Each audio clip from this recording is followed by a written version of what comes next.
Puji Tuhan saudaraku, bagaimana kabarnya? Kembali berjumpa dengan saya Susi dalam program Berjalan Bersamamu. Dan puji Tuhan, saat ini kita masuk dalam pelajaran yang ke-10.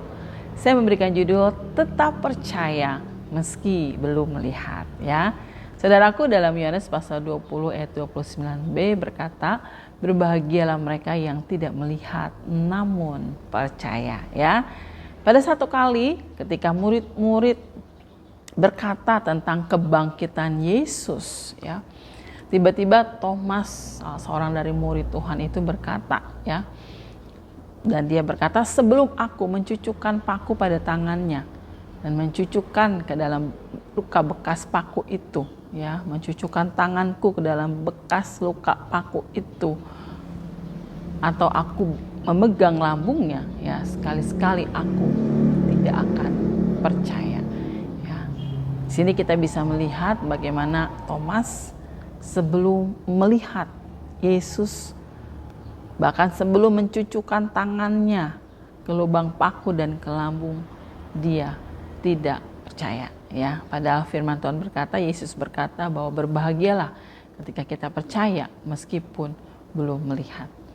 Ada banyak kali terkadang ada orang-orang yang tidak percaya kepada Tuhan, dan dia mengatakan, saya akan percaya kalau saya melihat dulu mujizat Tuhan.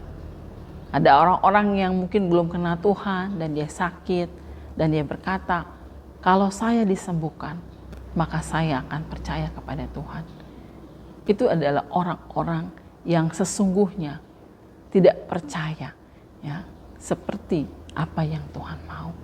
Saudaraku, ketika Tuhan berfirman kepada Abraham dan menyuruh Abraham untuk pergi meninggalkan negeri dan sanak saudaranya dalam Kejadian pasal 12, sebenarnya Abraham tidak tahu mau pergi kemana. Tuhan tidak menunjukkan satu tempat yang pasti untuk dia pergi ke sana. Dia belum melihat mau kemana, ya. Tetapi kita bisa melihat bagaimana Abraham percaya, dan akhirnya Abraham taat. Dan kita bisa melihat bagaimana Tuhan memberkati Abraham dengan luar biasa. Bahkan dia menjadi bapak bagi orang percaya. Dan saudaraku, di dalam firman Tuhan kita juga belajar, ya, dari dua pengintai. Ya, ketika Musa mengutus ke-12 pengintai sebelum memasuki tanah Kanaan, 10 pengintai membawa kabar yang menakutkan. Ya. Dan dia mengatakan bahwa tidak mungkin kita bisa masuk ke tanah Kanaan karena di sana ada orang-orang raksasa, itu orang-orang enak yang begitu besar. Musuh kita begitu besar. Sedangkan kita sama seperti belalang. Dan akhirnya membuat pemberontakan bangsa Israel pada waktu itu. Tetapi kita bisa belajar dari kedua orang pengintai ini yang bernama Yosua dan Kaleb. Ya. Meskipun mungkin secara mata jasmani mereka melihat juga tantangan yang begitu besar, ya.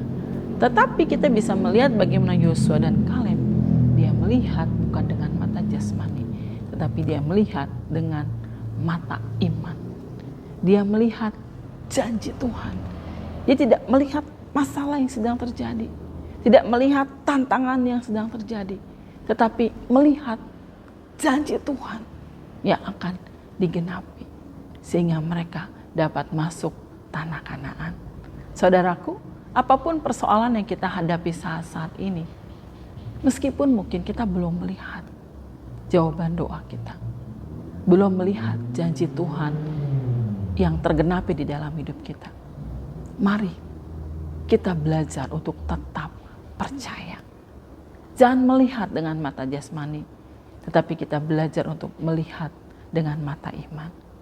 Jangan melihat persoalan yang nampak, masalah yang nampak, tapi lihatlah janji Tuhan yang indah, janji Tuhan yang dahsyat yang akan digenapi di dalam kehidupan kita. Oke, saudaraku, sharingkan dengan teman-teman di dalam komunitas, janji apa yang saat ini sedang kita nantikan untuk Tuhan genapi di dalam hidup kita. Mari kita juga berdoa bersama-sama dan tetap percaya dan penuh pengharapan kepada Tuhan, bahwa Tuhan pasti akan menepati janjinya. Oke, saudaraku, Tuhan Yesus memberkati kita semua. Shalom.